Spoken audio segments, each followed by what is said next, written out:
Welcome back to World Crisis Radio. Now, moving ahead quickly, changing gears.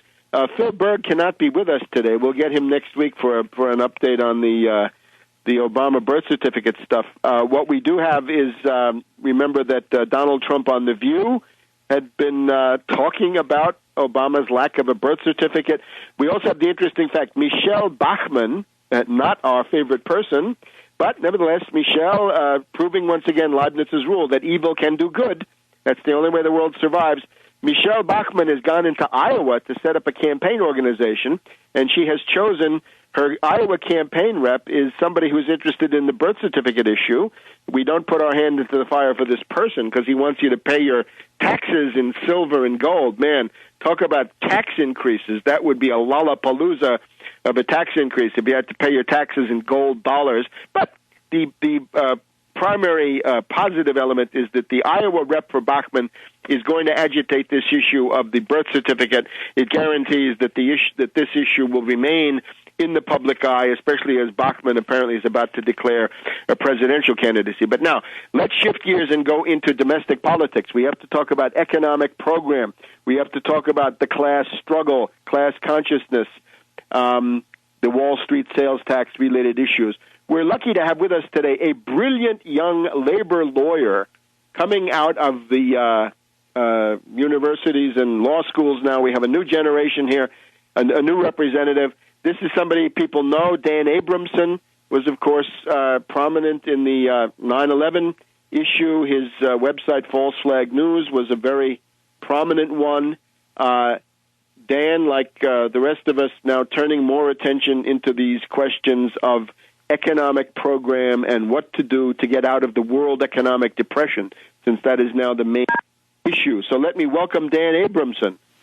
It's an absolute pleasure, Webster, and I want to congratulate you on the brilliant work you've done on Libya and the strategic analysis of these color revolutions. You're absolutely trend-setting here. It's phenomenal.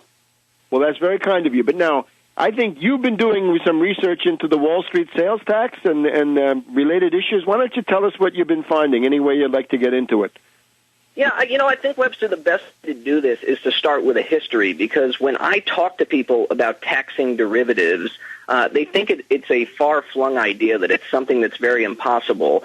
So actually, let me start by saying, why do we do it? What we're facing right now is this austerity demagogy, which is very much funded by the reactionary forces of the Koch brothers and other associated affiliates, but you find it also in the Democratic Party as well, including inside the Obama administration. The notion that the primary concern of our economy is debt. We need to pay off the bondholders, pay off the debt.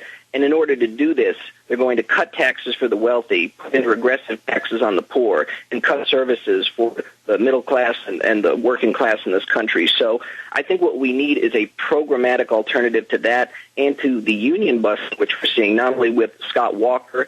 We're seeing it with Governor Snyder in Michigan. We're seeing it with Jerry Brown in California. We're going to see it in Pennsylvania. We've seen it with Butch Otter in Idaho, where they're either stripping the collective bargaining rights of the union, in effect, an illegal move, and also basically busting the union down to nothing, and also saying that unions are going to have to take pay cuts when the unions are already so beaten down in this country. So we need to think, what is the programmatic alternative to this austerity demagogy? And my proposal here, and I'm very much piggybacking off of your ideas, is derivatives tax, a tax on financial speculation, which is not at all productive, but is rather very much a parasitic vacuum on the real productive economy. So if I may, I'll begin with just a brief history. The idea of a derivatives tax has much precedent in U.S. law. Nationally, up until 1965, there was something called the stamp tax, which was a small tax on the sale or purchase of stocks or debt instruments, which was usually about 0.1% or less. They stopped doing this up until in 1965. The idea was revived in 1987 with Speaker of the House Jim Wright. Lloyd Benson, who was head of the Senate Finance Committee and later Secretary of the Treasury, brought it up in 1990 and 1994, but it never came back. They were talking about bringing back a 0.5% securities transfer tax. So this had been done. They've stopped it. Prominent people brought it up again, but it hasn't happened.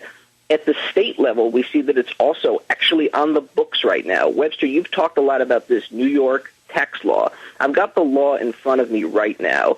The New York tax law, Section 270.1, provides that all sales or agreements to sell, transfers of shares or certificates of stock in any foreign or domestic corporation are subject to the transfer tax, which is between 1 and 5 cents per share, with a maximum tax of $350. This has been ruled constitutional by the Supreme Court in Boston Stock Exchange v. State Tax Commission, 1977 Supreme Court case.